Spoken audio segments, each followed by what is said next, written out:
Why? Everything about you is what? Is now what? Online. So how do you what?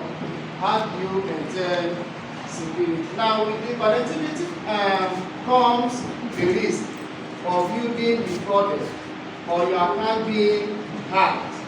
Now cyber criminals are no longer road hackers in that close, but rather they are organized, well-funded, and constantly what? Evolving. Their targets are not just government or large organizations.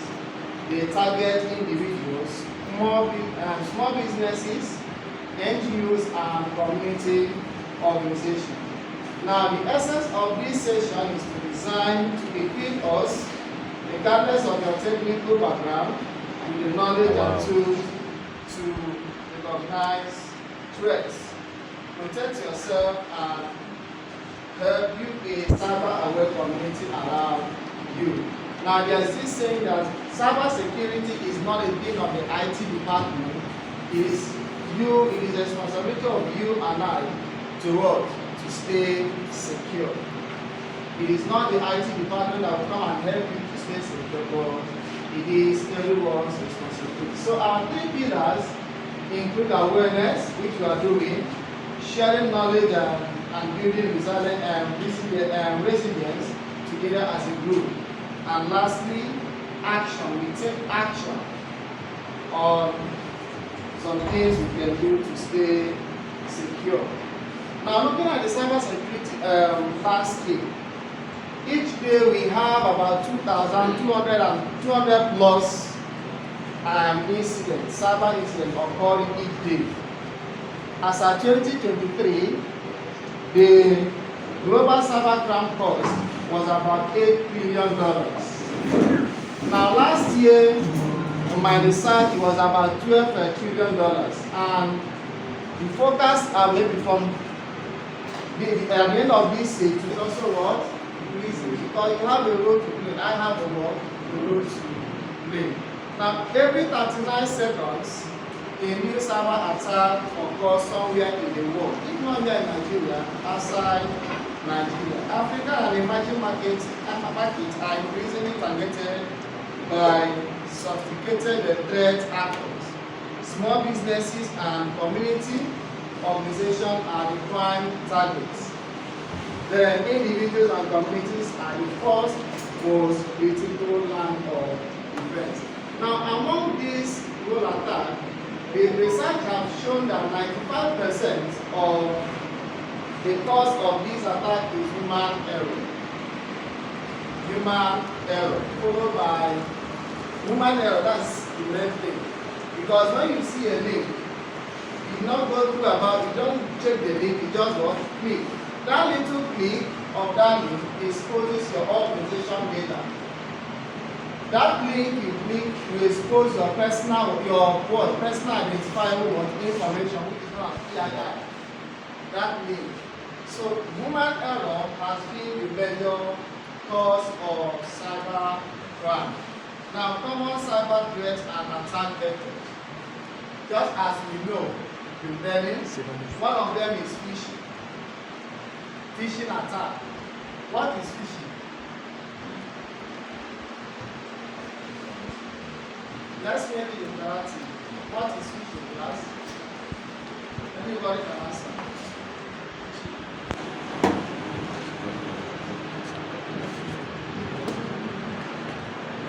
Yes?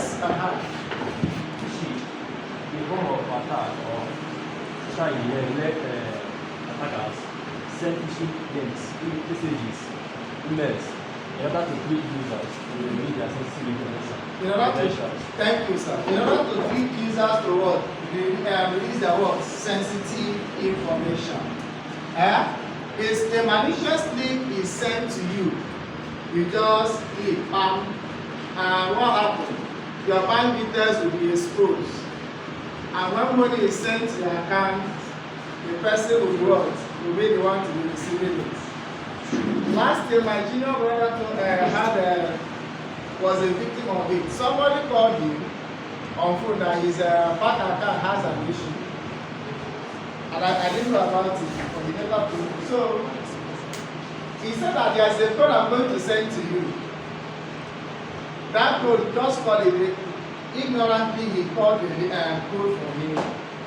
And eventually, unfortunately for him, all the money in his account was withdrawn without his knowledge. And he doesn't receive alerts. That was the funniest part of it. He doesn't receive the debit alert. He doesn't receive credit alert. So it was when he now went to do to make a withdrawal, they now checked the account was what? Zero.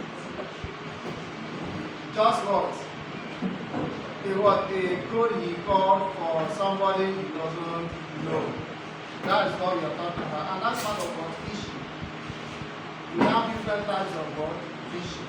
Alright, we have social engineering, which is about psychological manipulation to trick users into revealing sensitive information or granting access. Somebody will come and tell you, I am this person, I'm this person.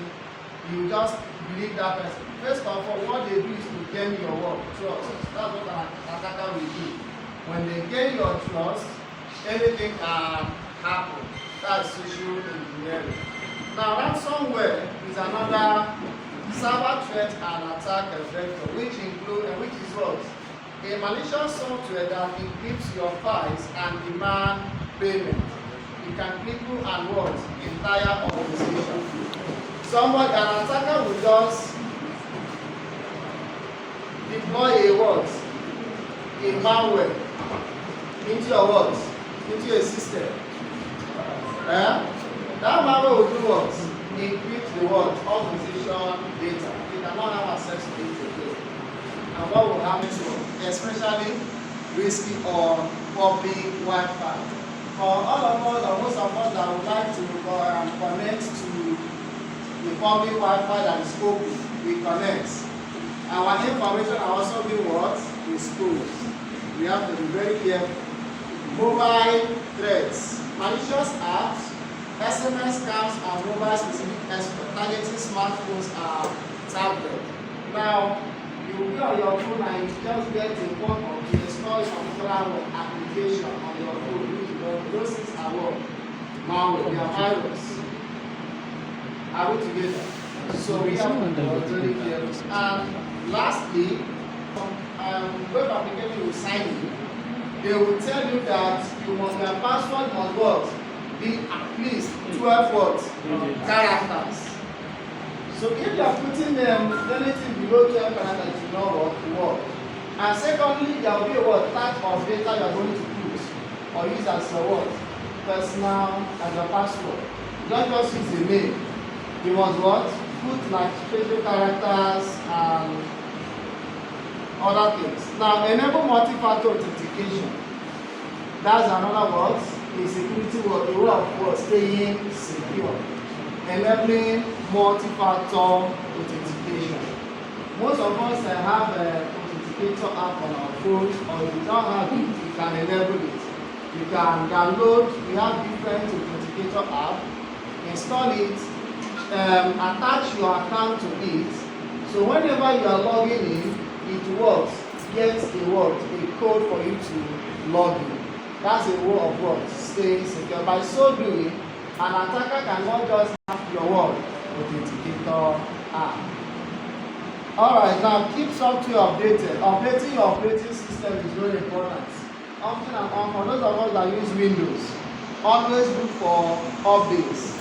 Now, if you are conversant with Microsoft technologies, as at October last year, Windows 10 was what? Removed.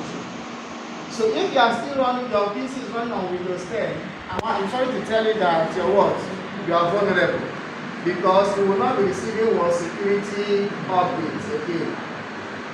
So the solution is to migrate to what? Windows 11 and continuously what? Updating your what? PC. Your operating system is very important. Then think before you click. Don't just click anything. No matter who send you the link, even if it is your junior brother, ask question first. Verify before you click. There are also platforms you can use to verify links, to be sure that they are secure. Use password managers. We have many of them. We have Google Pass, Secure Pass, and others. They are there for you to also use to save your password. Now, secure your Wi-Fi and devices. Our instructor taught us the other day a kind of Wi-Fi security we can use. We have the Reaper 3, right? Version 3, we have version 2, and all the rest of them. So you can use one that works for you, but be sure that it is what secure. Alright, promoting or protecting your community and organization. As all of us are here, we hope one day to work for an organization, or not even working as an organization. You have your own organization and people are working for you. So they say if you are not informed, you are what? Informed. You must be what? Informed. You must be aware of breaches. You must be aware of some of the attackers or scammers and tactics before you be able to protect. So it is important that we create a security culture. Normalize talking about security and cyber security. Encourage reporting of suspicious activity without blame. Conduct regular training. Now, in your organization, you will be required to train other staff who are not tech inclined. That is non-technical work. Staff. It is your duty to what? To train them. To be sure that they are what? To be sure that they are what? Aware of cyber attacks, and they will be able to stay secure. Now, establish clear policies. Document acceptable use, password and incident response policies. Everyone must what? Know and follow. Then lastly, we have to implement access control. Now, the principle of least privilege is always there. We must implement the principle of least privilege. That is, you having access of what you are what? Only required for. Let's say your job is to sweep this class. That means the access you have is just what? This class, right? You don't have access to this. It's not part of your job. That is principle of least privilege. So, as a cyber security analyst or specialist or expert or whatsoever, it is important that we implement access least privilege.